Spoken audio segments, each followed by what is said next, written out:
supporting of the president and his policy. FBI scientists have found chemical traces consistent with a bomb or a missile on a piece of wreckage. Police using clubs and tear gas against demonstrators. So-and-so and a white fascist. Right, they said you're getting some of your own medicine. Va ora in onda Te la ridò io, l'America, con Matteo De Sio. Welcome everybody, buongiorno a tutte e a tutti, questa è Te la ridò io l'America, questo è il nostro appuntamento settimanale per capire meglio cosa stia avvenendo dall'altra parte dell'oceano, ma anche le mosse dell'amministrazione Trump per quanto riguarda la politica estera. Infatti, come sempre, ci sono tantissime notizie, anzi, questa volta purtroppo, per fortuna, perché comunque si tratta di conflitti armati ancora di più del solito, ma questa è la nostra rubrica per capire meglio come si svilupperà forse la settimana, ma per capire meglio anche le notizie della scorsa di settimana. E infatti possiamo cominciare subito con la notizia più importante che sicuramente avete visto e che forse avete avuto anche la possibilità di seguire, tra l'altro, durante la rassegna stampa del sabato con Pier Vittorio Scimia, Antonino Danna e i vari ospiti, per capire già in tempo reale qualcosa di più rispetto a quello che poteva essere descritto nei giornali più mainstream, ma che dedicano poi meno spazio a eventi così importanti per la storia. Ecco, parliamo dell'attacco preventivo, descritto ovviamente da Israele e Stati Uniti come preventivo nei confronti dello Stato iraniano. Lo Stato iraniano islamico che si è trovato quindi a subire, oltre a questi attacchi preventivi, anche ovviamente le condanne per quanto riguarda la risposta proprio degli ufficiali iraniani nei confronti di Israele e Stati Uniti. Perché? Perché hanno cominciato anche a distribuire, possiamo dire in maniera simpatica, ma non troppo, anche perché ovviamente l'argomento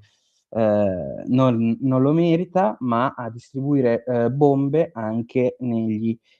stati alleati del Golfo. Stati alleati del Golfo di Stati Uniti e Israele, ma che avevano per anni cercato di limitare l'astio fra Stati Uniti proprio e lo Stato iraniano, e avevano anche più volte intimato sia allo Stato a stelle e strisce, sia allo Stato israeliano di non intervenire militarmente in maniera eccessivamente aggressiva contro lo Stato iraniano, anche perché volevano mantenere loro, gli stati del Golfo, gli Emirati Arabi Uniti, l'Arabia Saudita, il Qatar e il resto delle nazioni, volevano mantener loro l'egemonia all'interno di quell'area, e probabilmente il disturbo di una superpotenza militare come gli Stati Uniti avrebbe poi messo anche in difficoltà la loro pretesa di supremazia in questo territorio, nella loro area geografica. Parliamo di tra l'altro uno Stato israeliano con il primo ministro Benjamin Netanyahu, che ha dichiarato che questi attacchi israeliani e statunitensi non sono atti a voler portare questa guerra come guerra infinita e senza una conclusione. Perché? Perché in realtà, secondo il presidente israeliano, la cosa più importante in questo momento è arrivare alla pace, cercare di ottenere per la prima volta dopo 47 anni un governo che abbia a cuore la libertà, la salute del proprio popolo. Un governo che ricorderete, quando ha subito le proteste nelle ultime settimane, non si nascondeva nel dire che cercavano di reprimere le proteste con il sangue e anche di processare alla svelta chiunque si opponesse al regime. Cercavano ovviamente di nascondere i numeri delle eventuali morti politiche, ma dichiaravano pubblicamente il fatto di non farsi problemi nel mettere fuori gioco o addirittura eliminare persone che avevano cercato minimamente di entrare in conflitto con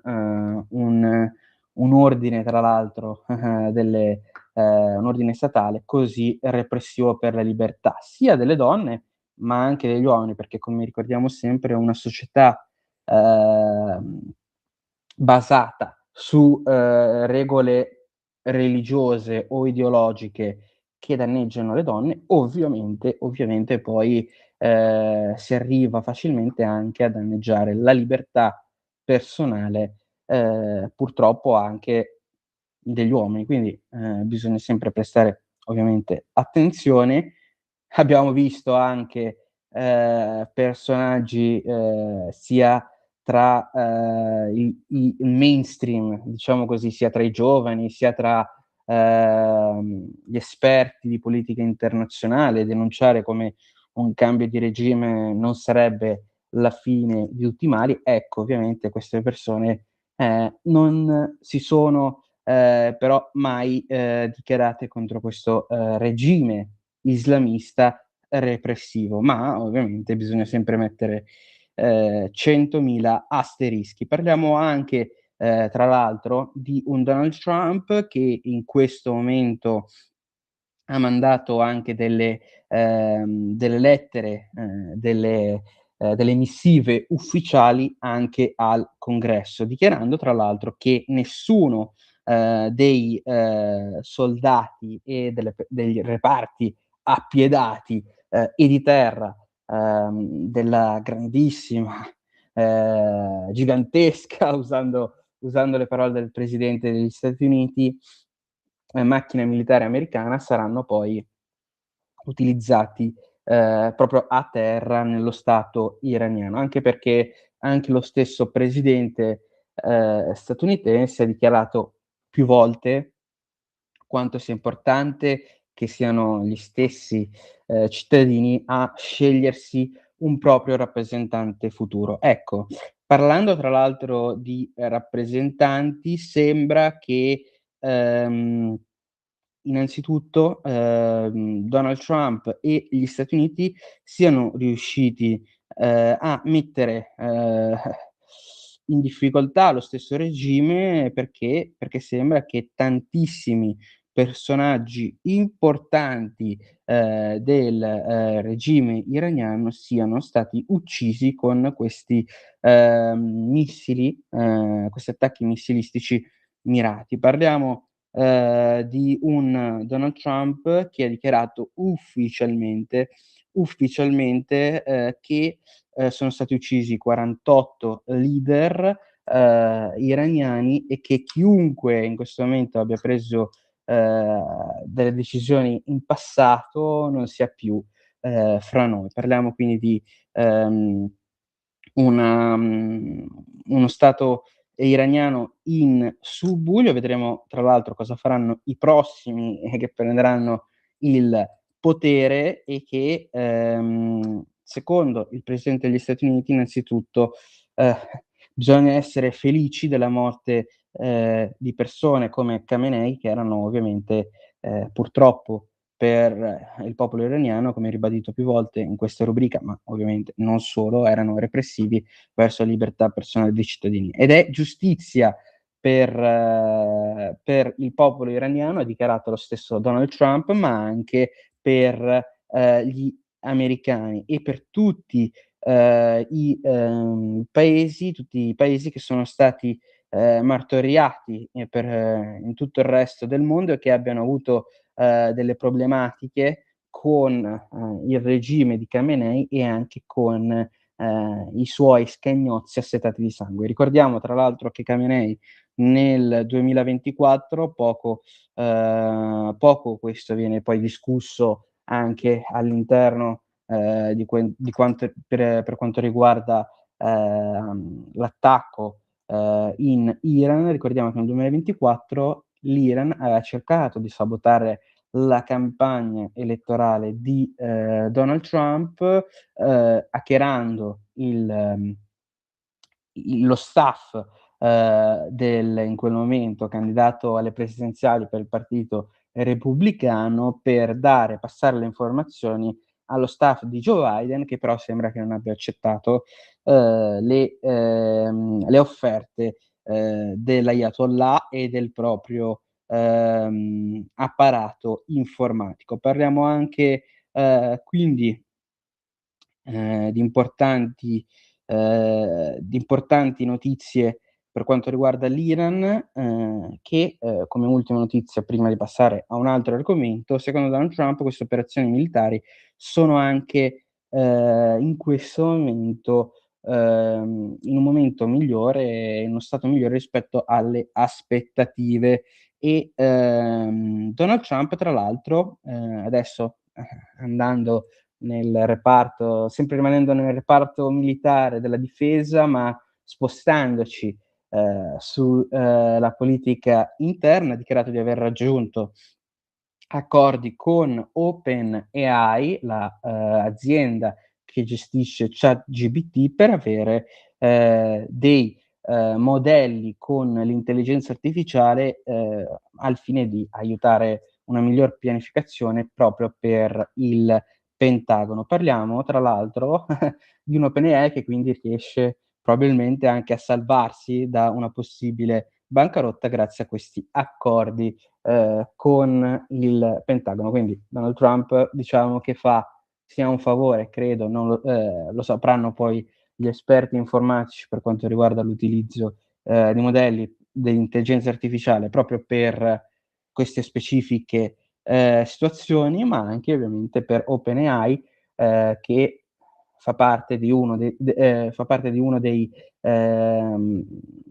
rami della tecnologia su cui Trump ha puntato molto, ovvero l'intelligenza artificiale. Parliamo tra l'altro di Stati Uniti che hanno visto il sindaco di New York e Donald Trump incontrarsi una seconda volta e parlare soprattutto per quanto riguarda la situazione abitativa, per quanto riguarda la situazione di affitti, ma anche in generale delle case per i cittadini di New York, che come sapete purtroppo a New York gli affitti sono altissimi, anche per singole stanze. Parliamo anche di tanti appartamenti che magari hanno il bagno condiviso con tutto il piano. Ma ovviamente Mamdani ha anche parlato degli arresti e di come ICE, il reparto dedicato all'immigrazione, cerchi poi di portare avanti lo stato di arresto proprio dei cittadini americani o di immigrati irregolari. Quindi Mamdani ovviamente continua con la propria politica a sostegno di politiche di ideologie anche molto forse lontane dalla realtà. Ecco, un'altra notizia tra l'altro di politica interna, possiamo anche finalmente dire che negli Stati Uniti finalmente avranno probabilmente una scheda elettorale, anche se ovviamente gli stati democratici su questo sono scesi metaforicamente in piazza a protestare. Perché? Perché la scheda elettorale che noi in Italia, che non è in questo momento e non è stato dagli anni 40 uno stato fascista, ecco, noi l'abbiamo, ma per gli Stati Uniti invece, per questi democratici, è una misura fascista di controllo della popolazione. Quindi, come sempre, gli Stati Uniti hanno purtroppo per loro tanti politici che dovrebbero aprire un po' di più i libri di storia, ma anche di scienze politiche. Ecco, rimanendo nella politica interna americana, oltre purtroppo a una vicenda di uno shooting, uno school shooting, quindi una sparatoria all'interno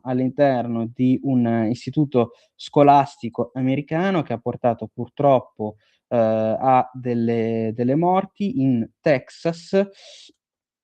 Parliamo anche di legami, secondo l'FBI, proprio al terrorismo. Ecco,